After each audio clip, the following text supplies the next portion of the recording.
This is our place, come on in. Our place, so glad you're here. Our place, everybody's welcome. We see God on every face. Love lives here in this place. Welcome to our place, our sweet place. Greetings, everyone, and welcome to the Center for Spiritual Living, Boulder Valley. I am Reverend Jody Hill Stevenson, and I am the Senior Consulting Minister. And I got to tell you, I was talking to a colleague, and we both have been in the ministry since really the beginning of time, for a very long time. And we were talking about the world, how it feels like it's turned upside down, and how grateful we are for the science of mind philosophy, because it keeps our hearts soft. And so many people have so many opinions, and all the opinions are wonderful, and there is the truth. And the truth is love always prevails. So the science of mind reminds us that the philosophy teaches us and reminds us this. And that's why we have communities like ours to help each other uplift the consciousness of humanity. So welcome to our service. Come on in. We have an amazing experience for you. Thanks for joining us. Welcome. My name is Kathy. I'm the practitioner serving CSL Boulder Valley today, and I am so happy to be with you this morning for our service. I'd like to first go into prayer.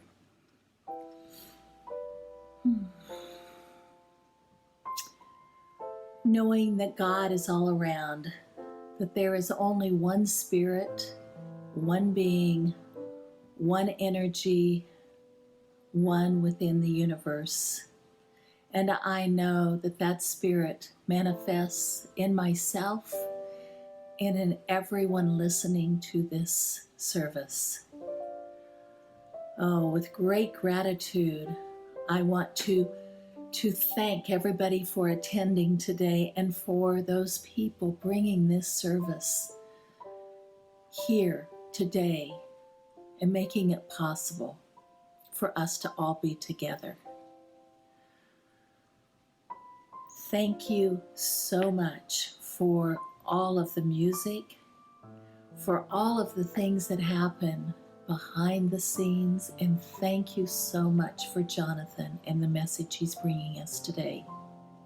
Knowing that each one of us, as we open our hearts, as we open at the top, that we take in the words and the music for this special day, and know that they are going to take us through this next week and beyond, no matter what is coming up.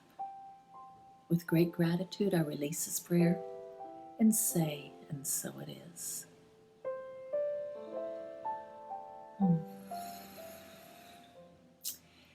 It's now the time for service in which we recite our purpose, our mission, and our vision. I'd like you all to repeat that with us, remembering who we are and what we stand for and what we know about our center and about ourselves. Purpose: celebrating divinity, embracing humanity, and creating community. Mission: providing tools and support to awaken our community to its spiritual magnificence. And vision: inspiring and uplifting every one of us to transform this world. Oh, breathe those things in, knowing that that is who we are. That is who we are as a center. That's who we are as each individual, transforming this world around us with love and light. At this point, I would like to bring your attention to this candle. The lit candle reminds us of the light that each of us have within us, knowing that that light is spirit manifesting in each one of us, knowing that every person that we meet, no matter whether we agree with them or not, has this divine spark, this divine light, and that we can see that in ourselves, we can see that in each other.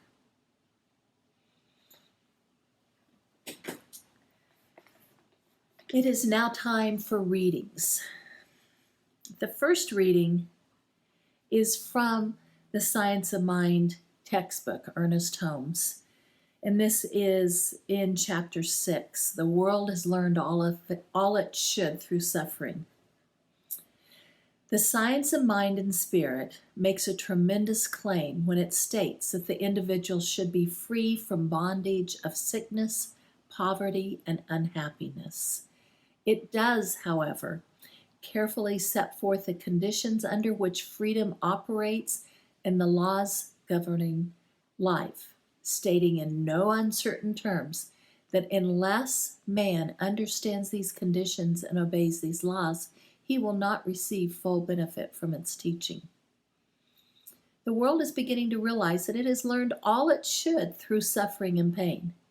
Surely there can be no intelligence in the universe that wishes man to be sick, suffer pain, be unhappy, feel disenfranchised, and end in oblivion. Surely if God or universal intelligence is imbued with goodness, then it could not ordain that man should ultimately be other than a perfect expression of life. We have shown that man's nature is the same as God's nature. We should have no intellectual difficulty in realizing that an infinite intelligence could not make an automatic individuality.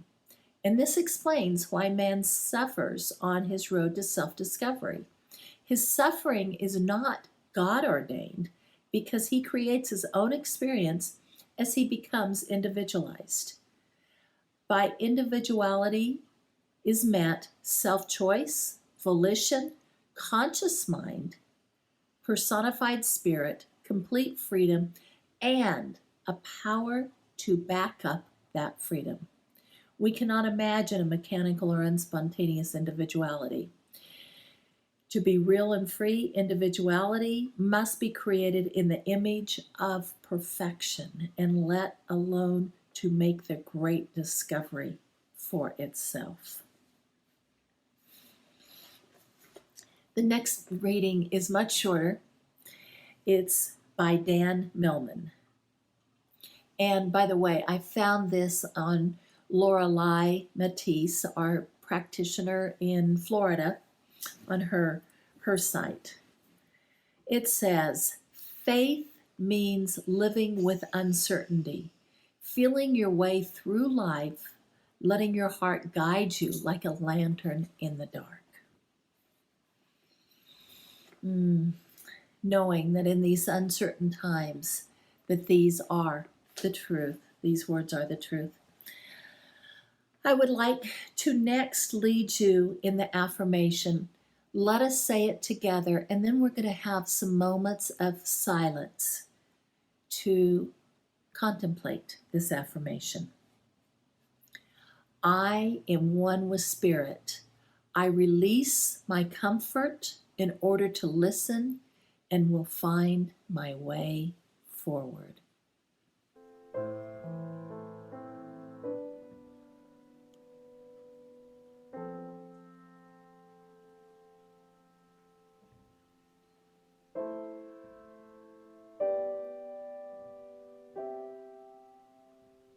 Alleluia,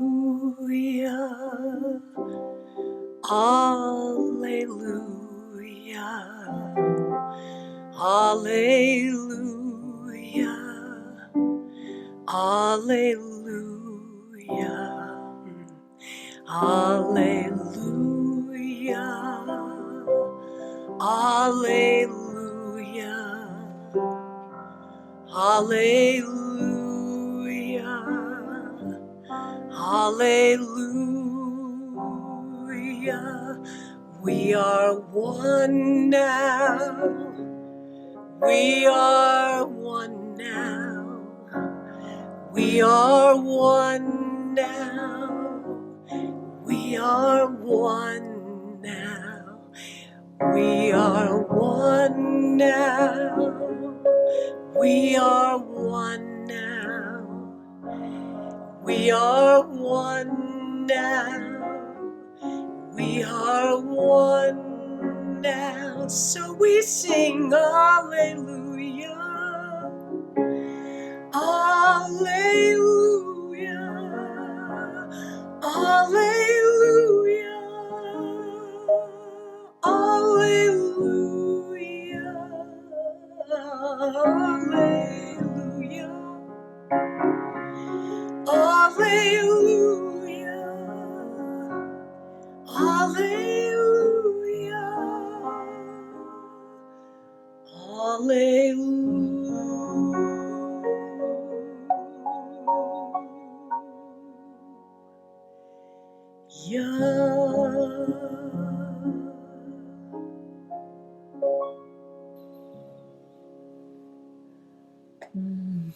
At this point, I'd like us to go back into prayer.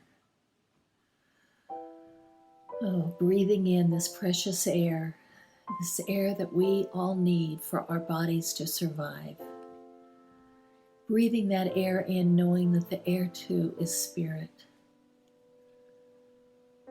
Oh, spirit comes into each of our bodies, nourishing each cell, each drop of blood, every organ.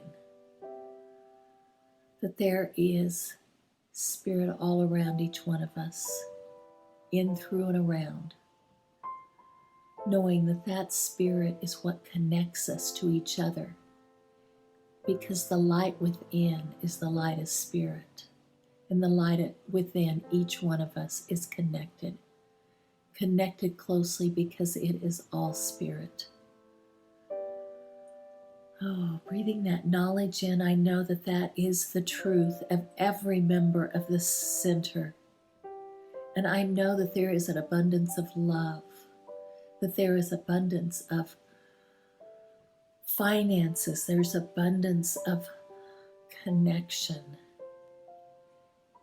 that every member of this congregation is connected through this love,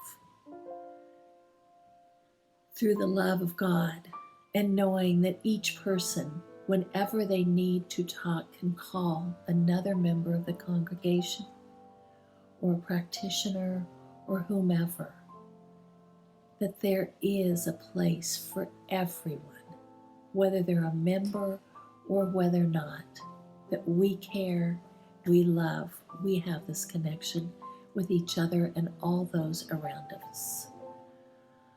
Oh, knowing that, I know that we are also blessed and that each one of us are a blessing for our families, a blessing for our friends, a blessing for our community.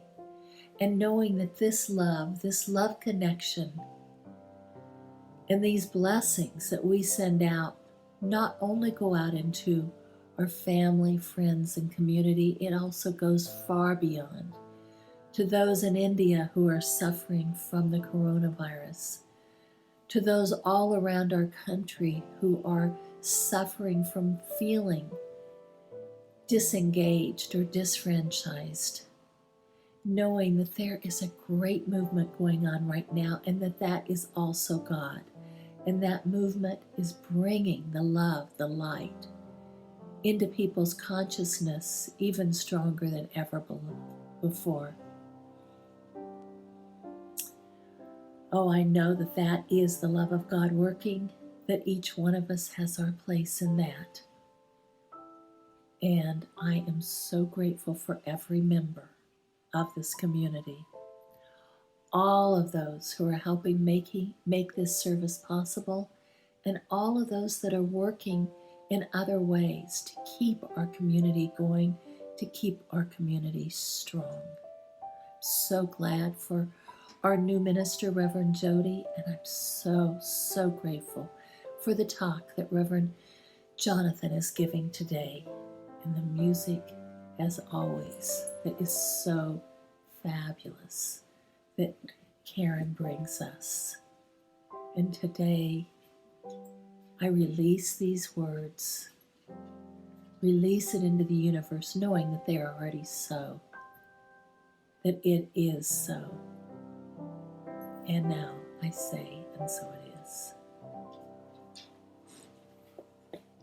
Good morning, everybody. It's so good to be here because I get to tell you that Robert Anderson is with us on our service this morning. What could be better than that, right? He is an incredible songwriter. I mean, just amazing. Not to mention that he plays the heck out of a guitar. I think he plays piano too. And he's a wonderful singer. If you've never heard him, you have a great treat in store. And for those of us who know and love him well, we're just thrilled to have him back. Here's Robert Anderson.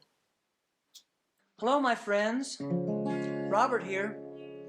I just wanted to let you know that my heart is with you during these times.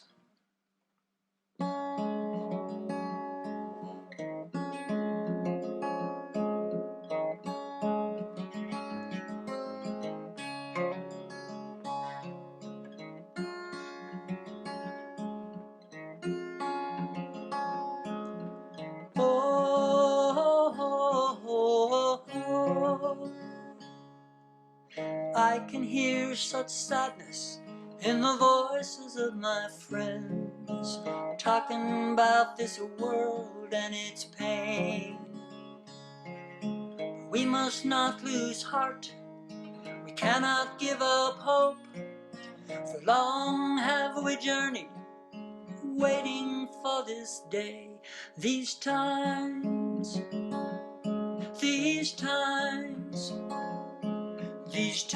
seem so uncertain, so unkind. This path makes us stronger the higher we climb, and we were made for these times.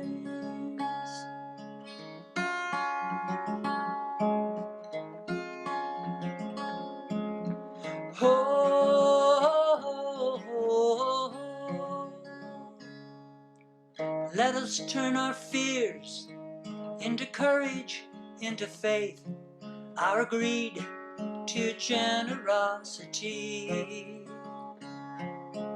We can give our anger to love's compassion and move this injustice toward peace and unity. These times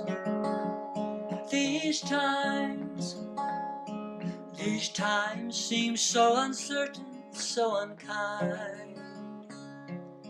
But this path makes us stronger the higher we climb, and we were made for these times. Didn't we say we are believers? Didn't we ask for grace? We must remember right now we are needed to stand and shine our light in this hour, in this place. These times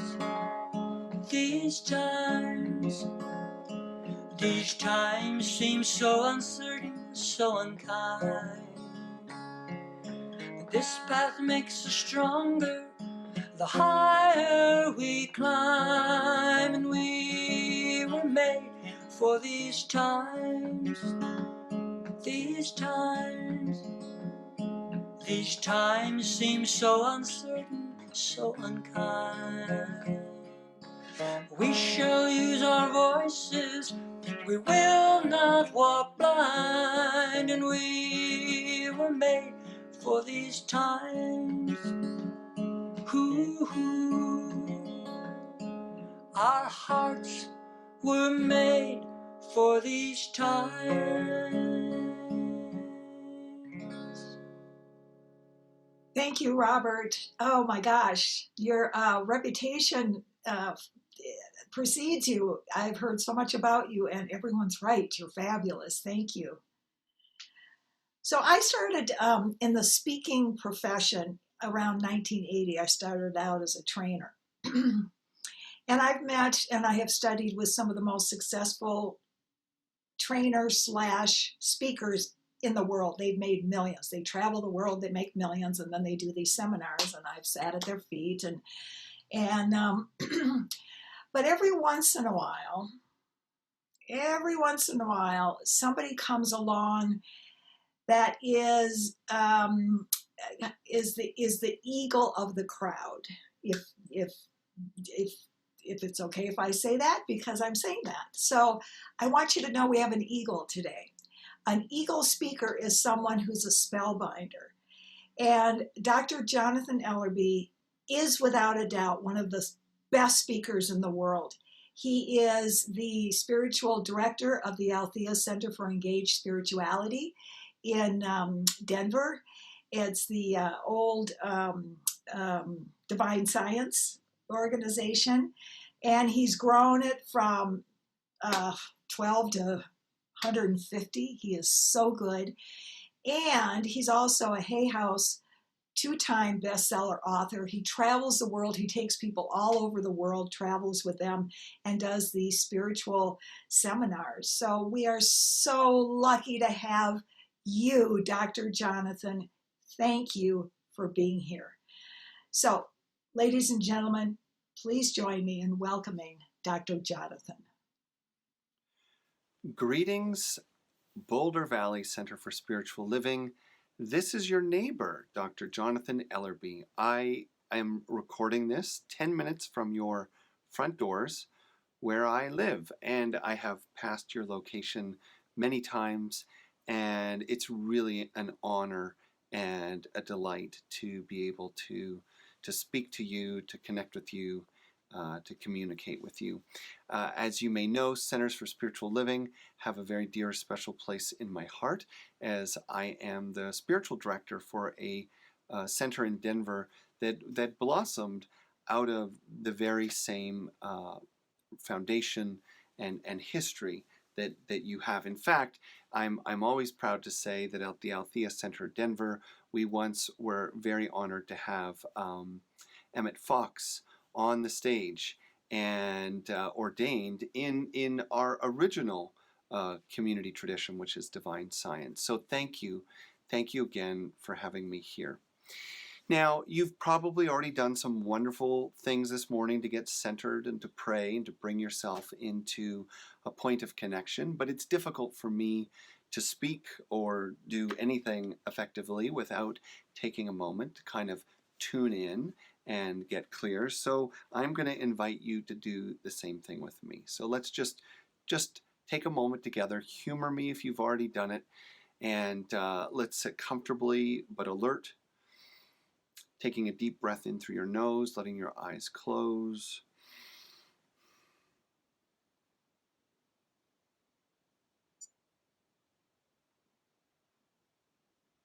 And just welcoming the presence of spirit, connecting with a feeling of stillness, really concentrating on the exhale, breathing out till your stomach muscles contract, and then you gently, effortlessly breathe in through the nose, nourishing yourself with life and love and spirit. Again, focusing on the exhale, breathing out as though you were affirming that you are releasing everything that is not in your highest good, everything you no longer need, everything that no longer serves you, really extending that exhale.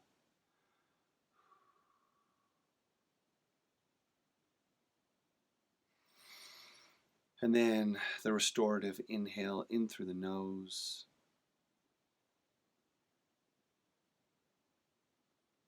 And bringing ourselves to a place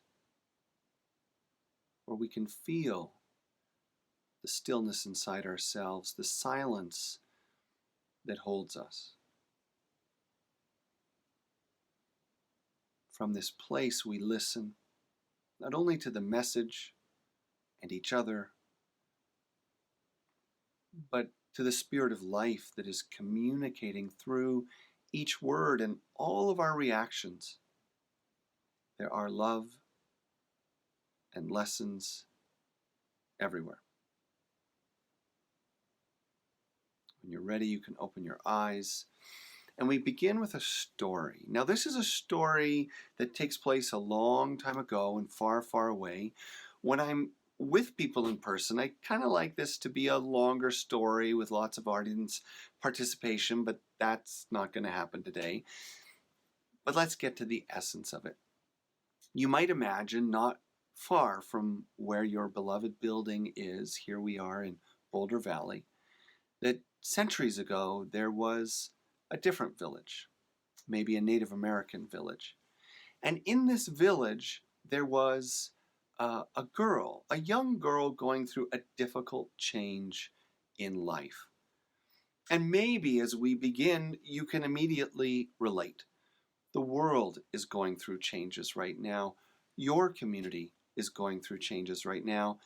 Maybe you yourself, in your own home, or your own relationship to self and spirit are going through changes. But this young girl was at that age where it just kind of feels like everything's changing. Maybe about 10, 11 years old, right? Her body's changing, her friends are changing, and she's the kind of kid that her parents feel is special, her grandparents know is special, but somehow she doesn't really fit in. One morning, her father's getting ready to go hunting, alone in the forest, and she comes running to him and she tugs at his leggings and says, "Daddy, Daddy, please take me with you. Let me go hunting with you. Maybe I can see something new or exciting. I need to get away from this place." "Oh," he says, I can't take you. It's dangerous out there. There's mountain lions and wolves, and I'll be hunting deer, and come on, this is not a place for a little girl.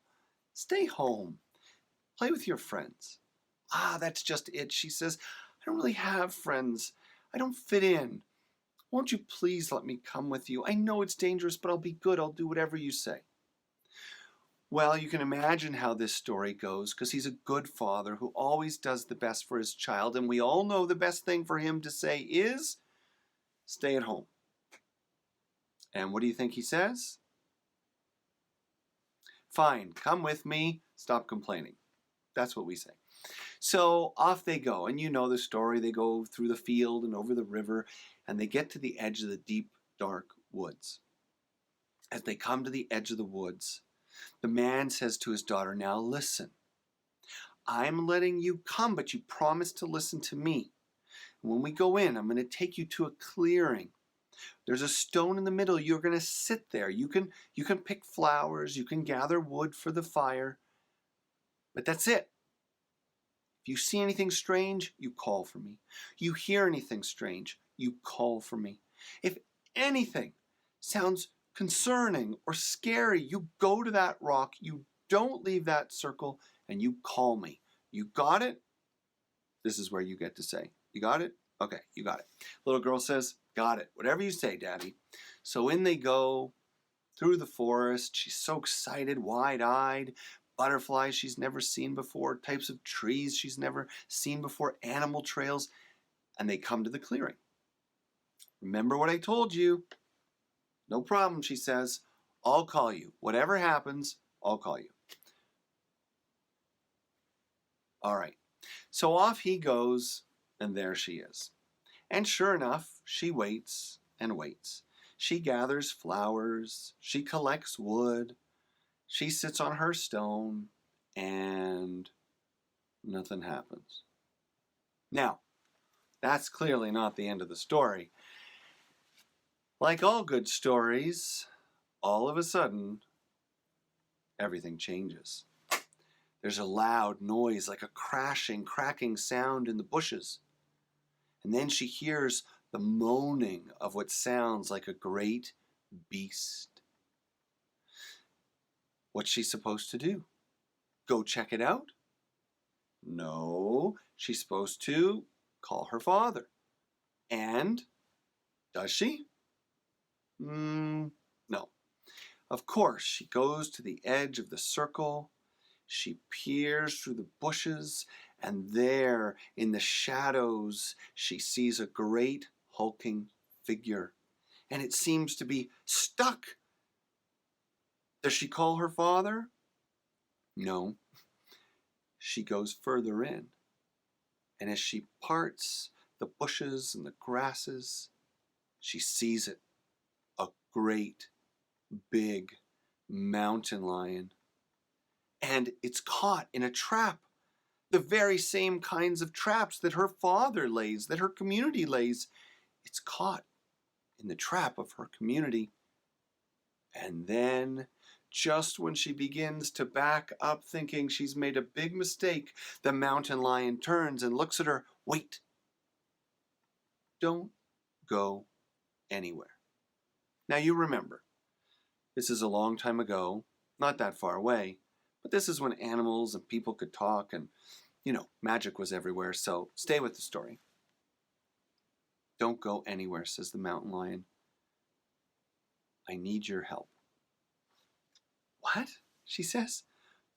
Oh, no. I've heard all about you. My dad even warned me about you this morning. You're no good. You're dangerous, and you're out to get me.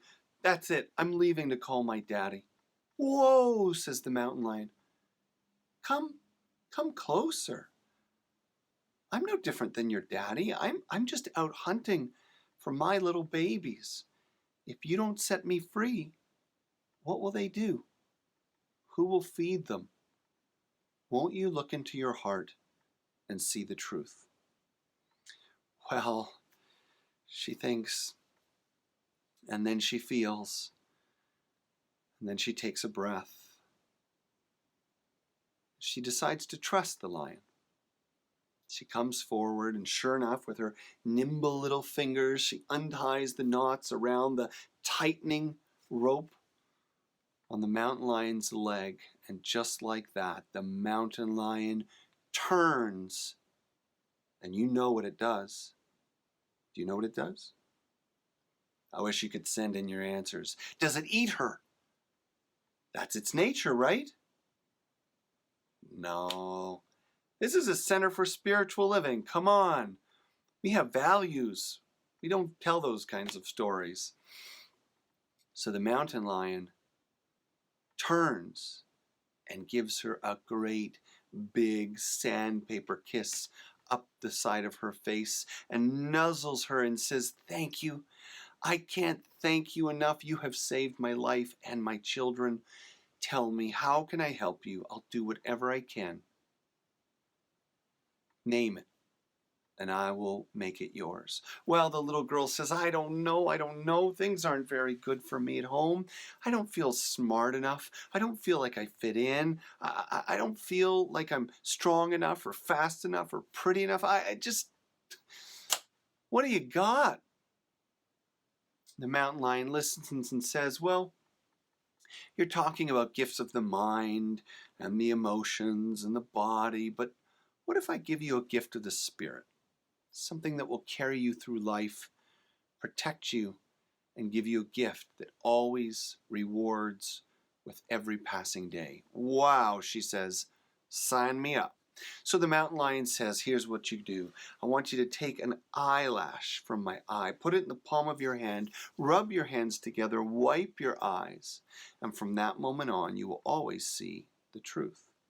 Well, she is amazed. And she does it. She takes the eyelash, rubs her hands, wipes her eyes.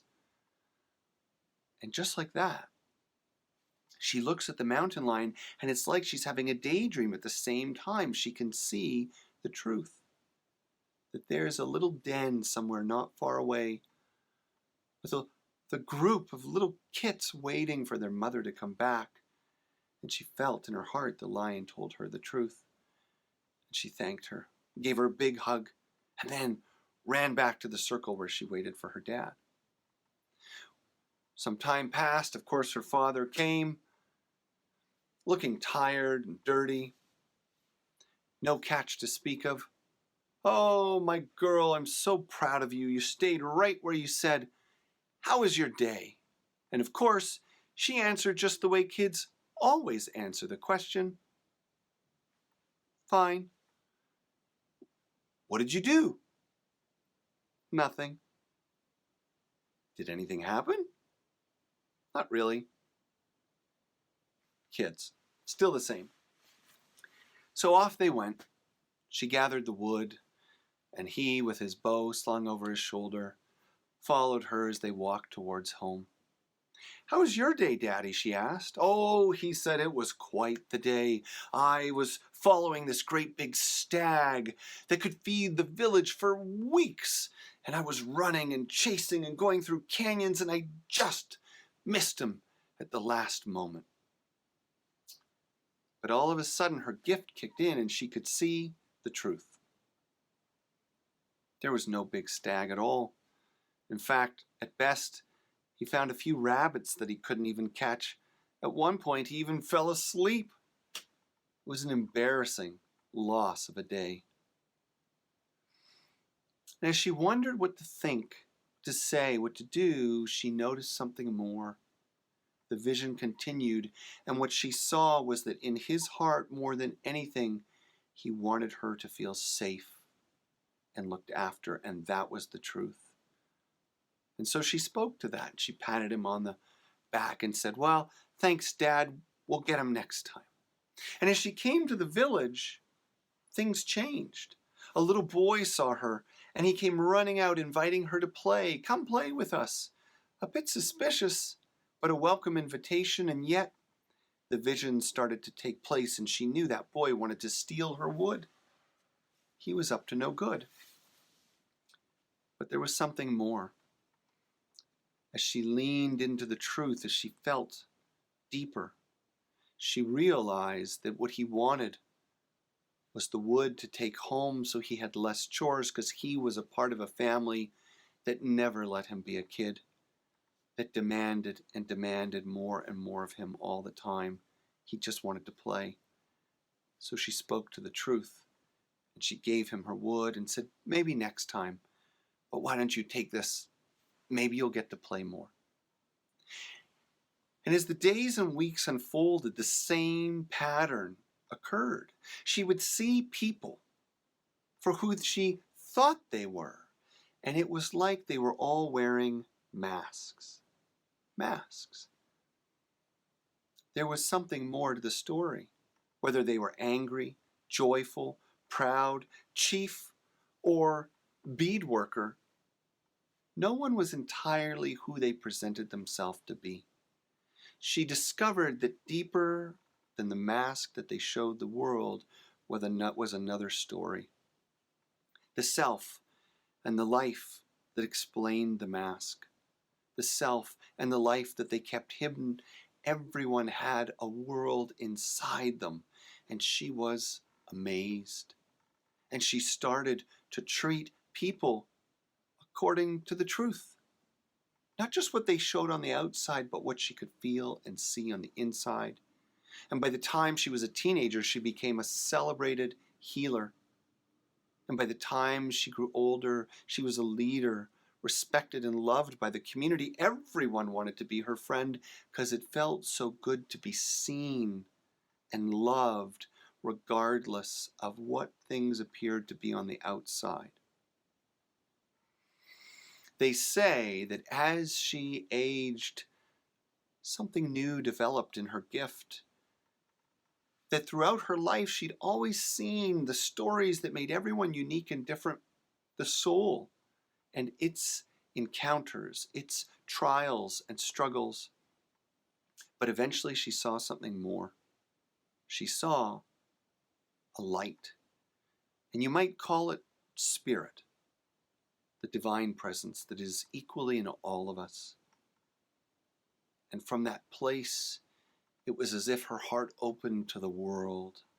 There was nothing she could see or hear or face that cultivated fear or attachment or againstness, because she knew everything and everyone were a part of the same sacred family. Obviously, we could explore the story and talk about all the, adventures she had, But the point is clear. She confronted a limiting belief in her community that the mountain lions were dangerous, that they were bad. Of course, she had to use caution, but just as you are being asked today to question your assumptions about what is right for the world, for the country, and for your community as you find your way forward, we must be careful that we don't jump to conclusions that what we wanted to happen isn't the best thing that should have happened, that the story that we've been given is the only story. And so she challenged her culture, her community, and she listened to her heart.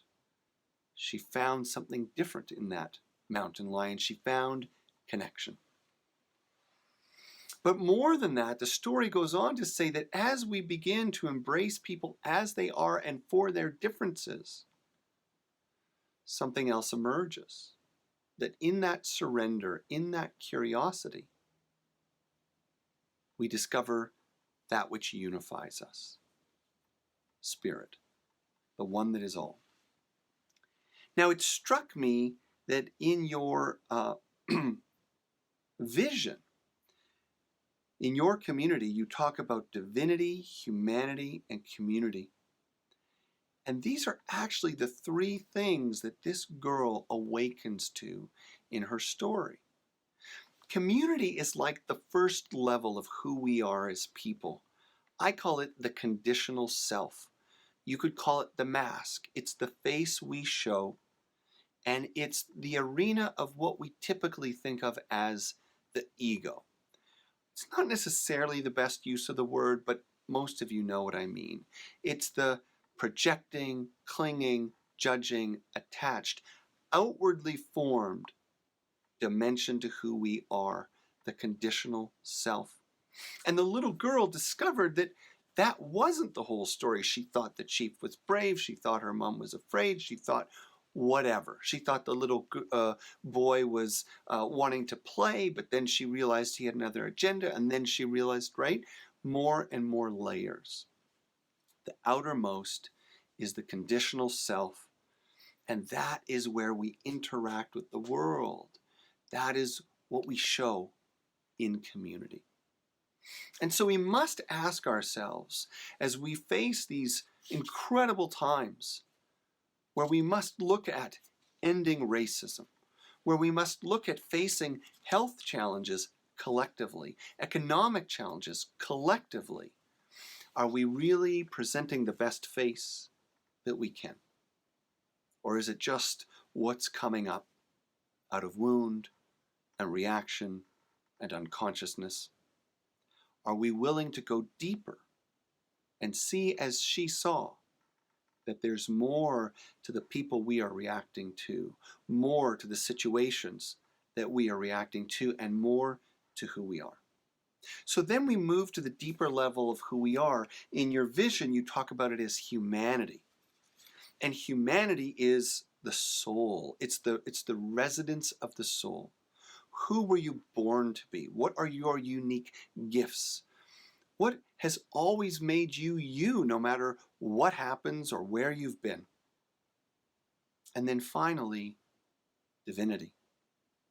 She realizes that by looking for the deeper truth, that everyone is doing the best they can, that we all have hidden gifts and stories that we hide, by embracing the diversity of life and the uncertainty before her, she finds the eternal presence, the loving wisdom of Spirit.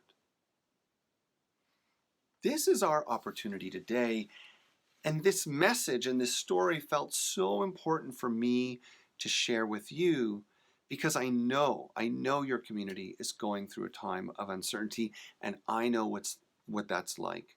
I've been through that in my own community, and I'm facing it right now with my family and with our world. I also happen to know that your mission is all about transformation. And how can we be open and available to true transformation if we aren't clear about what channel we're looking through?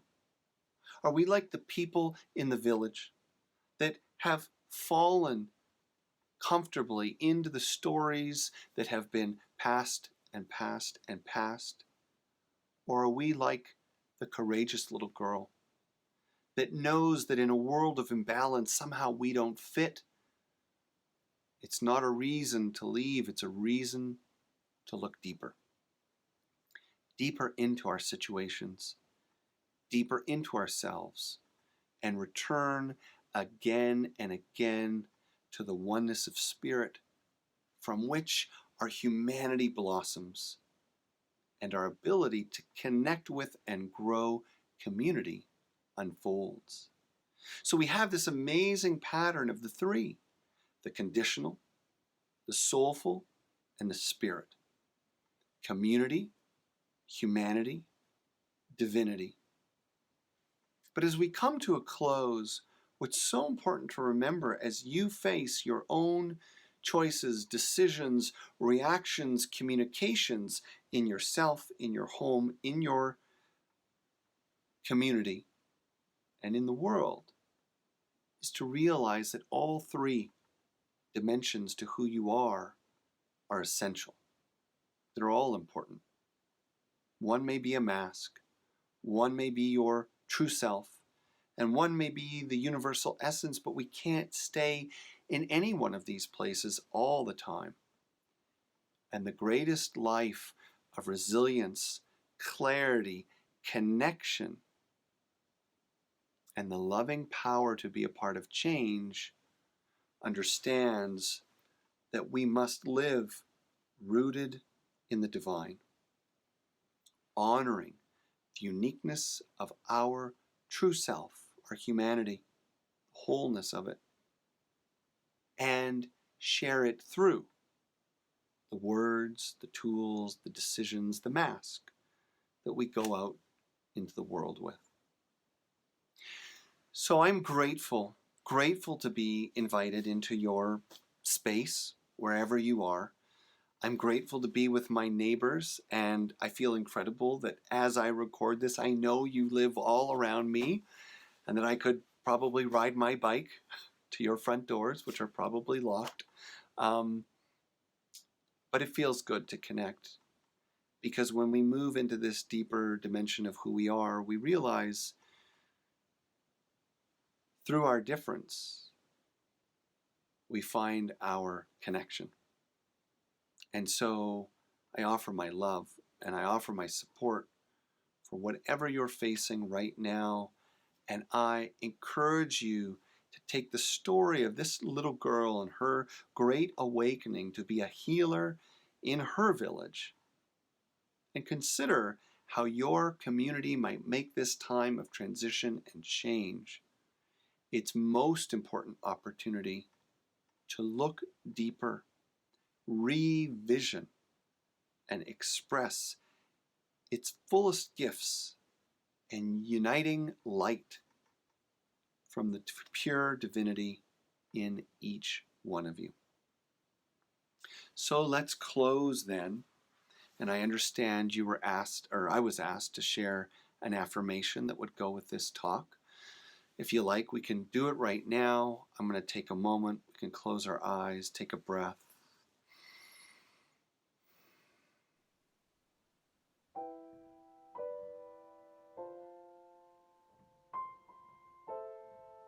Feel the energy of the story and whatever it's awakening in you.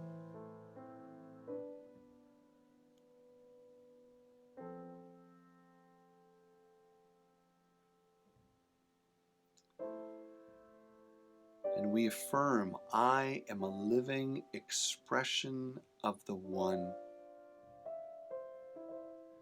I surrender my comfort to listen and find my way forward. I am a living expression of the One, and I surrender my comfort to listen and find my way forward. We are a living expression of the One, and we must surrender the comfort of our lives to listen and find our way forward. Thank you again. I love you, and maybe I'll see you soon.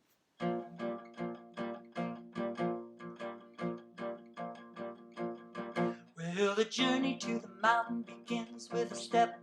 Begins with a step. Yes, it begins with a step. I said the journey to the mountain begins with a step. Hallelujah, I'm on my way. Hallelujah, I'm on my way. Well, the journey to the heart, it starts with a prayer. Starts with a prayer, that's how we get in there. I said the journey to the heart, it starts with a prayer. Hallelujah, I'm on my way. Hallelujah, I'm on my way. On my way, on my way. I see no reason for me to stay. Forget tomorrow, I'm starting today. Now I'm on my way, yeah. Well, the journey through the world begins with a song. Begins with a song, and then we all sing along. I said the journey through the world begins with a song. Hallelujah, I'm on my way. Hallelujah, I'm on my way. On my way, on my way. I see no reason for me to stay. Forget tomorrow, I'm starting today. Now I'm on my way, yeah.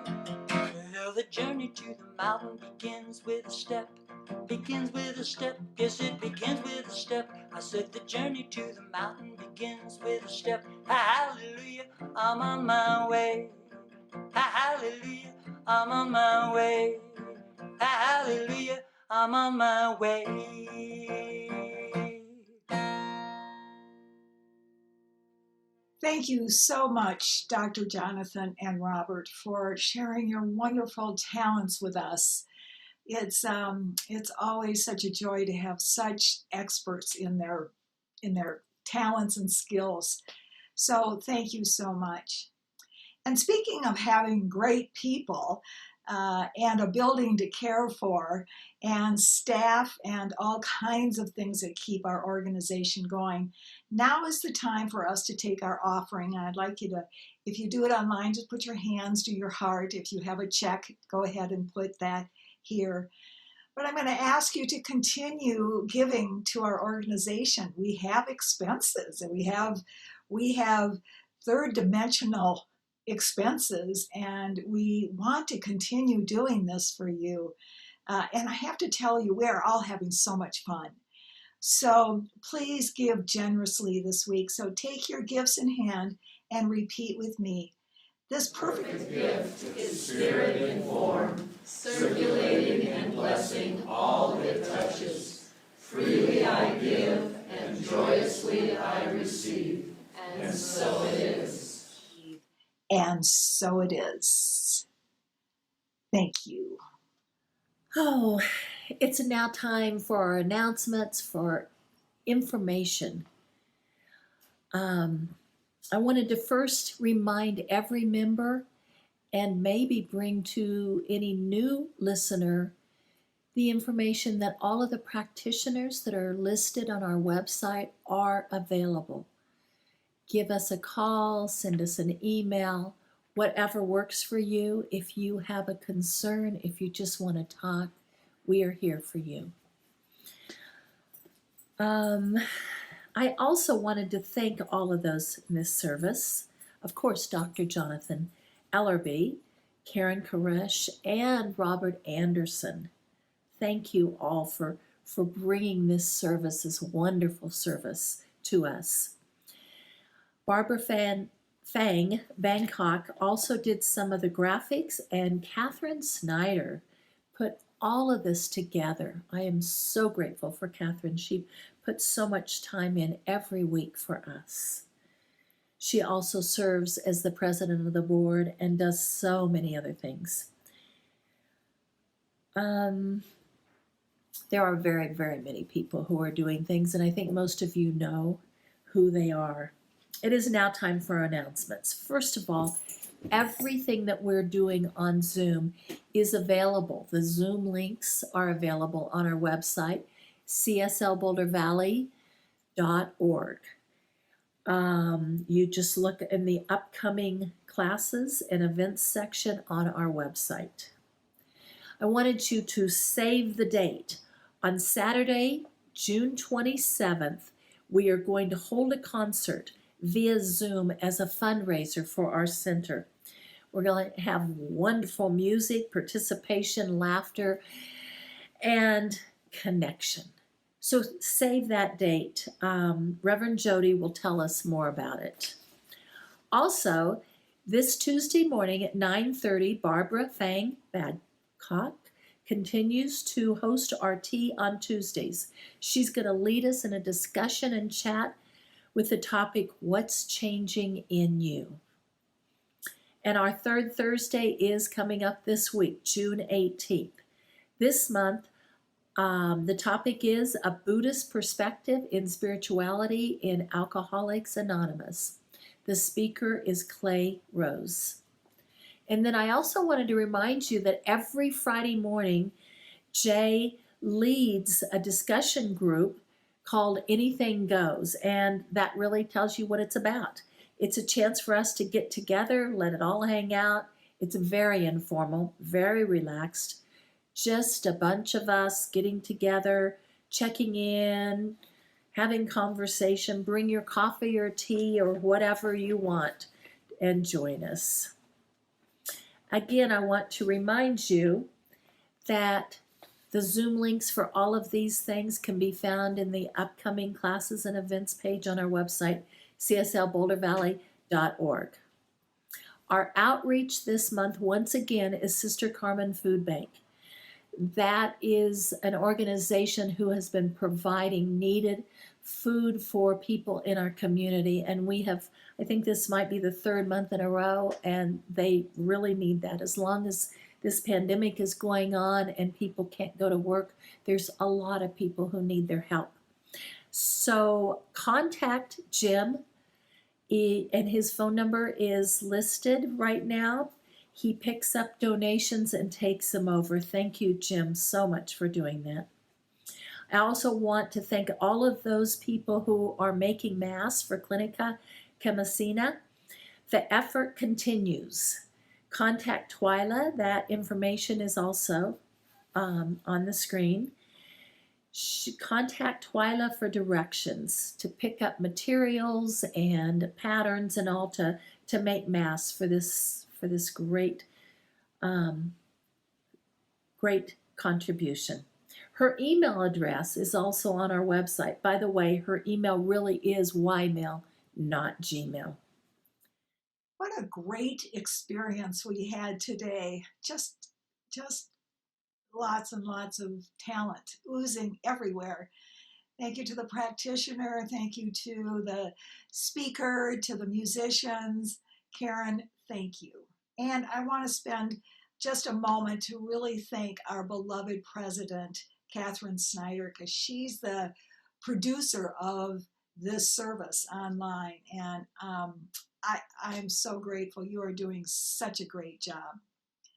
I just want to share with you before I sign off for the week that on June 27th, save the date, in the evening, we're going to begin our Hot Summer Night concert fundraiser series, and Bob Sima and Shannon Plummer are going to be our first musicians, and it's all virtual. You can sit in your living room, around your patio, or wherever you might want to be and sip your wine or drink your water or whatever you do, and enjoy these great entertainers for about an hour and a half.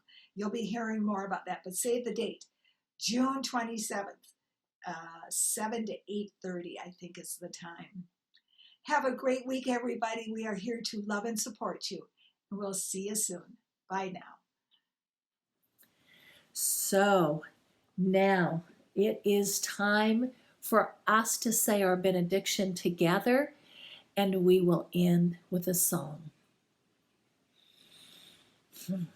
I now walk so that whoever walks beside me dwells in the presence of God. I now listen so that whoever speaks with me knows that I hear the voice of God. Whoever places a hand in mine is lifted, and whoever thinks of me is illumined with God consciousness. For Spirit and I are one eternally, and so it is. Here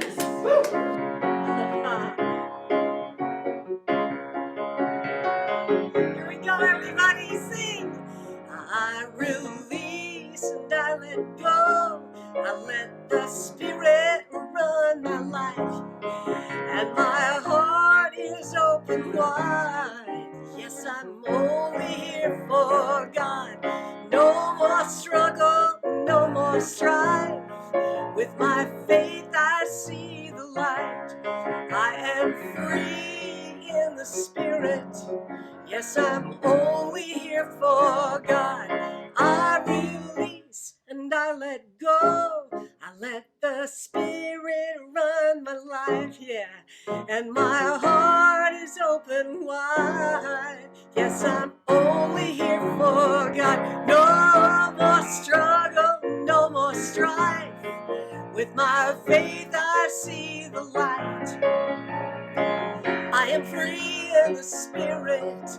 Yes, I'm only here for God.